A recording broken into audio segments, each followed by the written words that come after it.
pace. The guys are out there on their warm-up lap. There's a car that I can actually see on the monitor that is standing. It's on the exit of turn 1. It's standing dead still.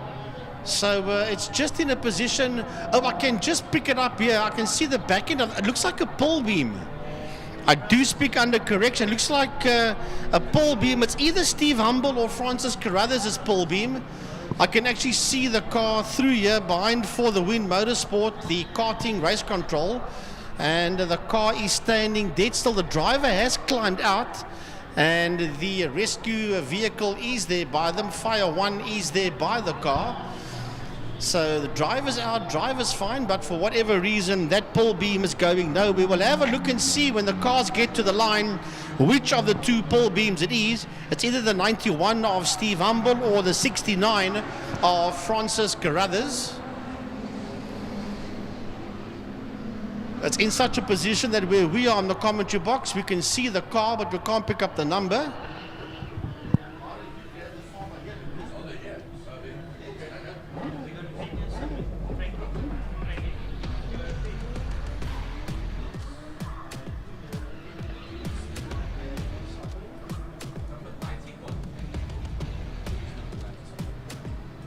It's Steve Humble's car.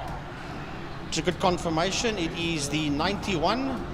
It's the pull beam of Steve Humble. So the cars roll through once again behind the safety car. Going around the second time because they in the circuit. So the car's going around the for a second time. Just waiting for that 91 Steve Humble pull beam to be pulled out the way.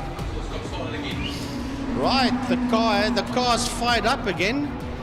Byron just gave us some information that the car is going again. Well, the car isn't there, so it's definitely on track. We'll have a look-see. Yeah, it's making its way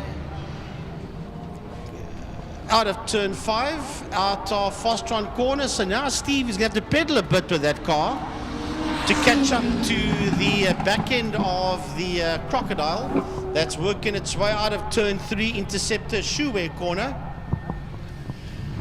Behind the safety car, working its way now towards a double right-handed turn 4. Malmesbury Sweep, also known as Saddle Sweep. Well, it is actually now called Saddle Sweep. It'll always be Malmesbury, but it is now officially called Saddle Sweep from almost a year ago. So it is indeed the Wild Rose Gin and Rembrandt Racing Lotus Exige of Davy Hubert. That is the man that is in pole position as they roll down the backstretch. Marco Retta with that red BM of his is also in there. Have a look-see as they're busy working their way around. So, Humble has caught the back of the field. And you'll probably have to start from there. They will not allow him to go all the way through to where we initially qualified. As the safety car moves off the circuit. It's now in the hands of Davy Hubert in the Rembrandt Racing and Wild Rose Gin Lotus Exige. Francis Carruthers sits there right with him. The lights are red. The lights go off, all 5 lights.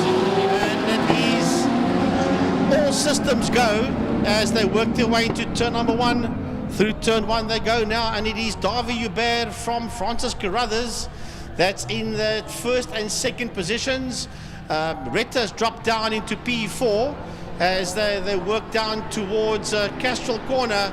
And then Gary Kieswetter, Francois, is also trying to make his way through, but he's boxed there on the outside of Castrol.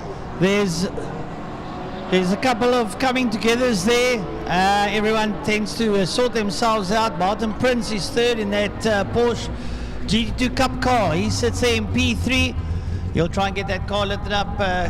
Retta has got Divan Lismore right up behind him in the 370Z, so he's going to be pushing him as the leaders work their way down the backstrap. But have a look at this gaggle of cars coming down here. Wow, everyone in it. And Steve Humble starting to light up that pole beam as he works his way down.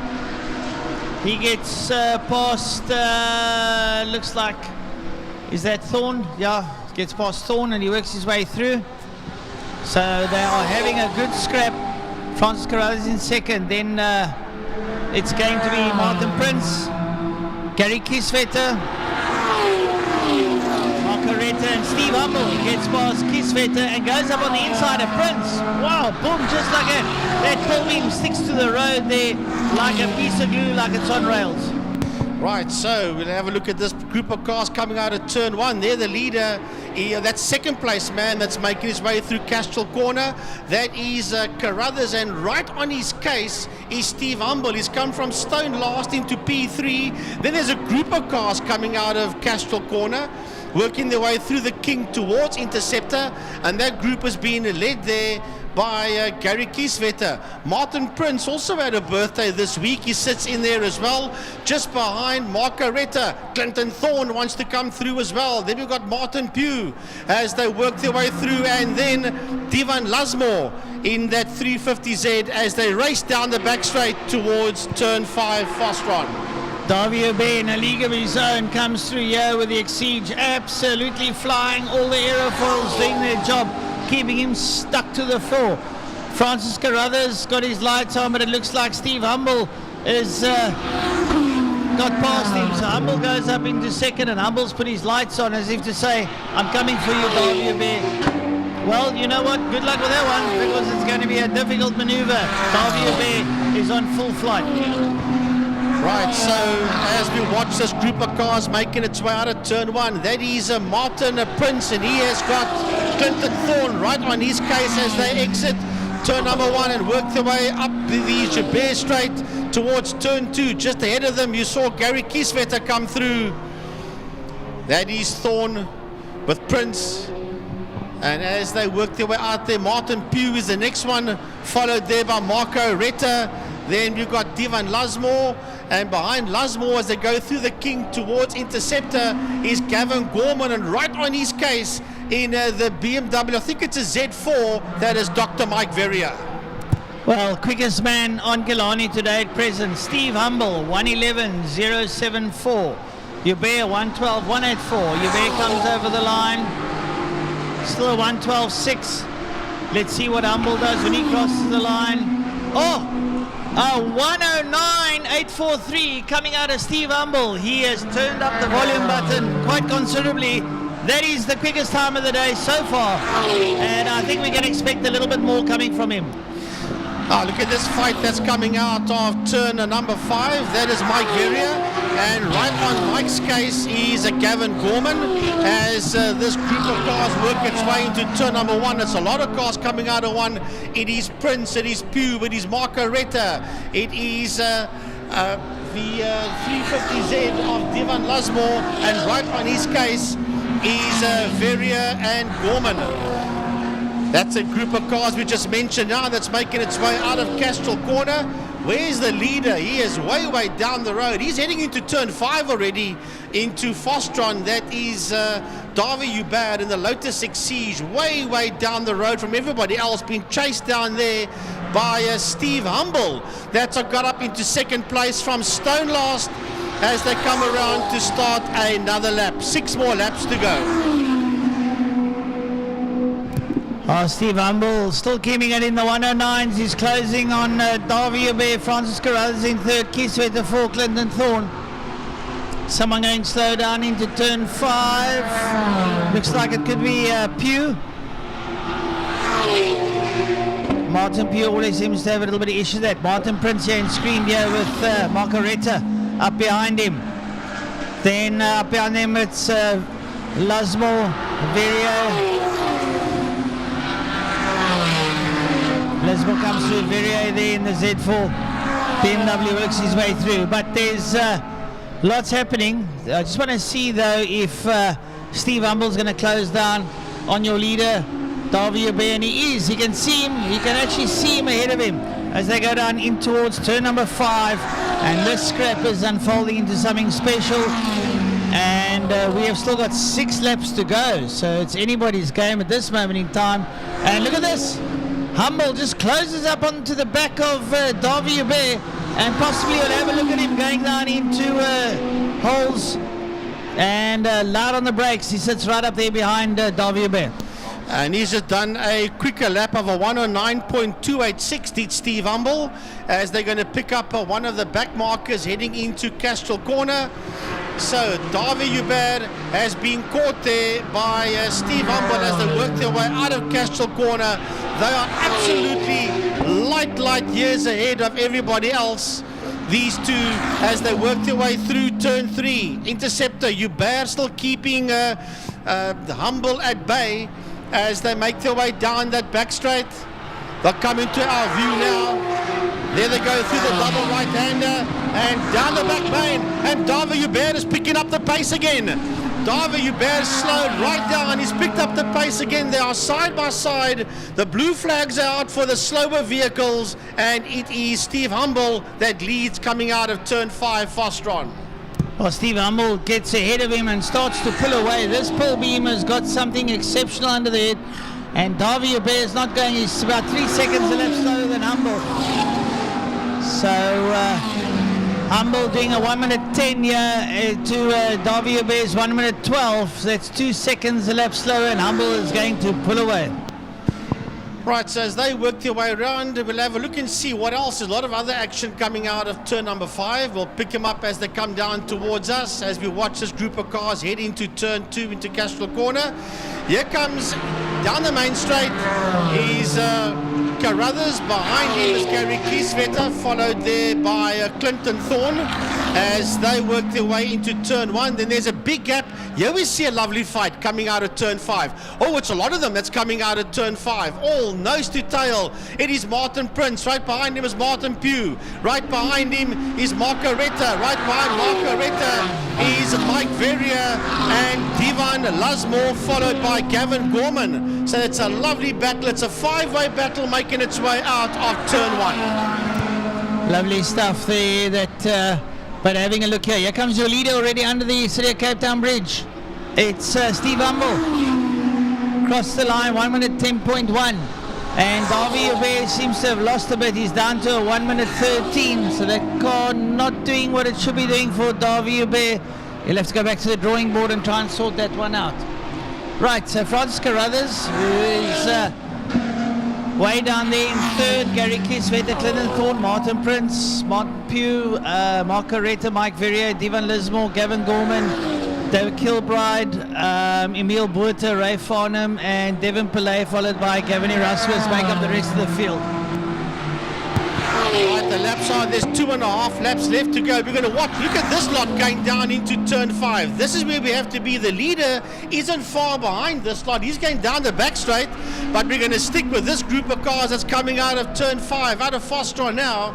And it is Martin Pugh, it's Martin Prince, it is Mike Verrier, right behind him is Marco Retta, and then we've got the 350Z of Divan Lasmore heading towards us, and then we've got Gavin Gorman, who's now been overtaken by the leader to start his second last lap, and that is Steve Humble. Well, Steve Humble has clearly embossed himself here ahead of Davy Hubert.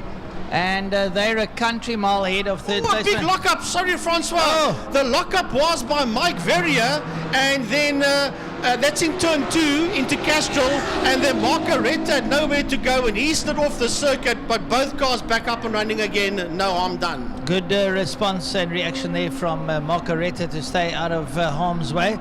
It's back on circuit, but I'm sure he didn't take lightly to that little surprise there coming out of Mike Verrier. So the leaders are absolutely too far ahead. They're going to be starting their final lap soon. And there goes your leader down the back straight, carving through that group.